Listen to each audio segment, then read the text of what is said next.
بسم الله الرحمن الرحیم. السلام علیکم. زه ډاکټر شهریار خان تاسو ته مخاطب یم او نن در سره زموږ په معاشره کې چې کوم د دردونو دوايانې استعمالیږي ډېر په اسانه او ډېر بې درېغه ډېرې دوايانې داسې وي چې هغه استعمالیږي په غلطه طریقه باندې. لکه درته اسانوم چې کومه دوی په کم وخت کې استعمالول پکار دي او کم خلک کومه دوی نشي استعمالولی چې هغه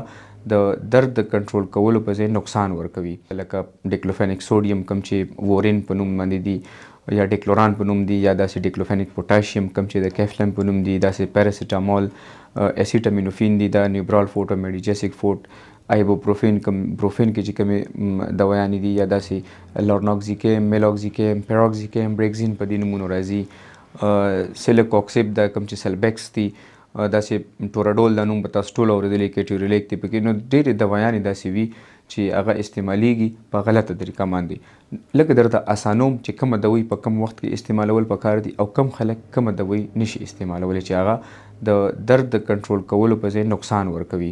د ټول ناول د ډیکلوفینیک سوډیم او د ډیکلوفینیک پوټاشیم باره کې خبره کوم چې دې کې د کم سوډیم او پوټاشیم دی نو دا پکې مالګه ده، دا ایکسټرا سالټس دي.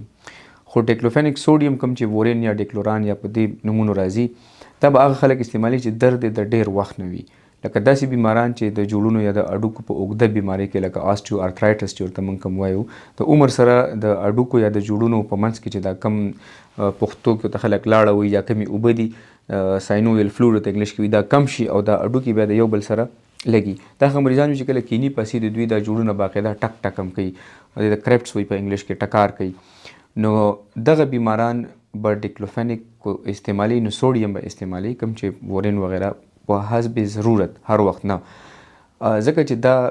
دوی داسې ده چې دا ډېر ټیم پس کار شروع کوي، لکه 1 غنټه یا 2 غنټې پس، او د دې بیا اثر د 6-8 غنټو پورې وي.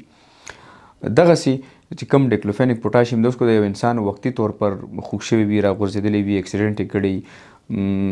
سب تکلیف وي ورته چې هغه دغه سره هغه وقتي طور پر په هغې کې مبتلا شوی، لکه غاښ یې خوږېږي، څه زخم وي، نو په دغه صورت کې که هغه یو کس ډیکلوفینیک سوډیم خوري نو هغه به یو خو په کار شروع کېدو کې هم ټایم اخلي او بیا به د ډېر اوږد ټایم دپاره وي چې هغه به هغه ته څه ضرورت هم نه وي. همدغه وجې چې دا دوايانې 15 ورځې څوک وخوري بیا یې معده سوځي، خولې له ترخي اوبه راځي، جلن ورته کېږي او تکلیف کې مبتلا وي. نو هغه خلک به بیا ډیکلوفینیک پوټاشیم کوم چې کیفلین په نوم راځي دغه دوی استعمالوي. د دې کار هم ضرور وي 60 منټه کې کار شروع کړي او 2-3 غنټو کې د دې اثر هم ختم شي. دغسې بیا چې کوم د زړه بیماران دي او د اینې بیماران دي یا د ګردو بیماران هم دي، دا 3 قسمه، دا به انسیډس چې کوم دا څومره نمونه ما واخیستل دا قسمه دوايانې به دا ایوایډ کوي، حد تر وسه کوشش به کوي چې دا دوايانې ونه خوري. که چېرته بیا ضرورت را پیښ شي نو بیا دوی چې کوم پیراسیټامال والا فارموله ده، اسیټامینوفین، دا بیا په نیوبرال فوټ، میډیجیسک فوټ په دې شیزونو کې هم راځي، ډایجیسک پی کې هم راځي، دا ډېره زړه دوایي ده. نو دغه خوړی شي. کو فرض که د هغې سره درد نه کنټرول کېږي نو بیا به د انسیډس په ځای به دا 3 بیماران، د زړه، د اینې، لیور او د ګردو بیماران، دا به بیا سوډیم، ډیکلوفینیک سوډیم وغیره دا شیزونه به نه اخلي، ځکه چې سوډیم ځان پسې مالګه راکاږي او دې خلکو کې مالګه او بیا هغه ځان پسې اوبه راکاږي، هغه اوبو د وجې به دوی کې بیا اوبه جمع کېږي او تکلیف به جوړېږي. نو دا خلک به بیا کو فرض که په ډیکلوفینیک سوډیم او پوټاشیم کې اخلي نو بیا به ډیکلوفینیک پوټاشیم اخلي، او کو اوپیاید انالجیسکس د دې نه هم سیفلی اخیستی شي، کوم کې چې ټراماډول یا کم ټرامال پلس چې راځي یا ټونوفلیکس پی په نوم راځي یا ډیسټلجیسک په نوم راځي، نو دغه دوی بیا حسب ضرورت اخیستی شي.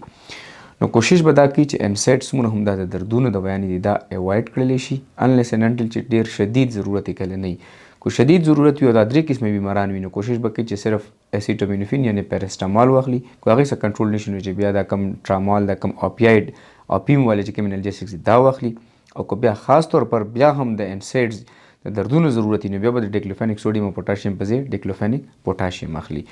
خو کوشش به کوي چې دا دوايانې تر د هغې حده پورې ایوایډ کړي، یعنې وای نه خلي چې څوک پرې برداشت کولی شي، او که کله ضرورت وي نو د ډاکټر په مشوره به دا کار کوي. ډېره مننه.